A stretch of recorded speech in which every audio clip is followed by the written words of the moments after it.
টাঙ্গাইলের সখীপুর উপজেলার কচুয়া আড়েপাড়া সড়ক দীর্ঘদিন ধরে খানাখন্দে ভরা। বর্ষা শুরু থেকে এসব গর্তে পানি জমে চলাচল অনিরাপদ হয়ে পড়েছে।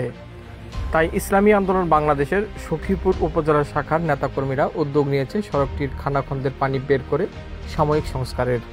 শুক্রবার ৮ আগস্ট সকাল থেকেই ৩ কিলোমিটার এ সড়কটিতে কাজ শুরু করেছেন তারা।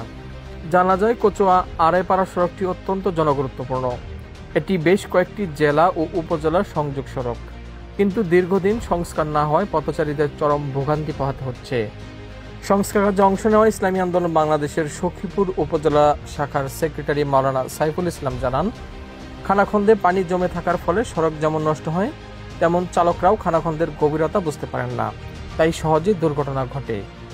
আমরা প্রাথমিকভাবে খানাখন্দের পানিগুলো বের করার ব্যবস্থা করেছি, এতে জনদুর্ভোগ কিছুটা হলেও কমে আসবে। স্থানীয় বাসিন্দা আব্দুল কাদের জানান, বৃষ্টি হলেই সড়কটি ডুবার মতো হয়ে যায়, হেঁটে চলাও কষ্টকর হয়ে পড়ে।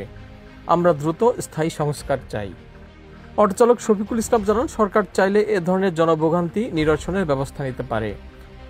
সংস্কার না হওয়ায় রাস্তার অবস্থা ক্রমেই খারাপ হচ্ছে।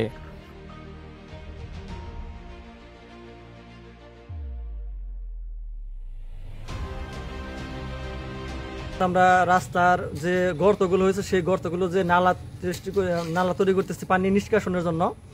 এটা হচ্ছে কচুয়া থেকে ভালুকার যে সড়ক আছে মেন রোড, এটিতে আমরা নালাগুলো কেটে দিচ্ছি। এতে করে রাস্তায় যে পরিমাণে পানি জমে থাকার কারণে রাস্তাগুলো নষ্ট হইতো, সেই রাস্তা এখন আশা করি অনেকটা নষ্ট কম হবে এবং মানুষ অনেক জায়গায় মানে বিভিন্ন ধরনের অটো, ভ্যান বা মোটর সাইকেল এগুলো পানিতে বুঝতে পারে না যে কোন জায়গায় কতটুকু গর্ত আছে। এই কারণে অনেক জায়গায় কিন্তু গাড়ি আটকে যায়, অনেক গাড়ি পানিতে উল্টেও যায়। আমরা এরপর সকালেও দেখেছি কয়েকটা উল্টেও গেছে। তো এখন পানিগুলো বের করে দেওয়ার কারণে রাস্তা অনেকটা শুকনা থাকবে এবং বিভিন্ন গাড়ি এখন ডেবে যাওয়ার সম্ভাবনাটা অনেকটা কম থাকবে এবং রাস্তার যে পরিমাণে ক্ষতি হয় পানি জমে থাকার কারণে সেটাও এখন আশা করি অনেকটাই কম হবে।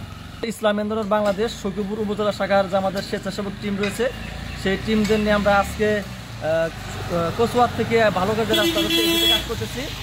পর্যায়ক্রমে আমরা খোঁজ নিয়ে আরও আশপাশে অন্যান্য এলাকায় এরকম কোনো ধরনের খারাপ রাস্তা থাকলে বা কোনো রাস্তায় পানি এরকম জমে থাকলে ইনশাআল্লাহ আমরা সেগুলোতেও কাজ করবো। আমাদের স্বেচ্ছাসেবক কয়জন আছেন আপনাদের টিমে? আমরা এখন 5 জন আছি, আমার 2 জন বাজার থেকে আসছে, আমরা 7 জন আছি এখন।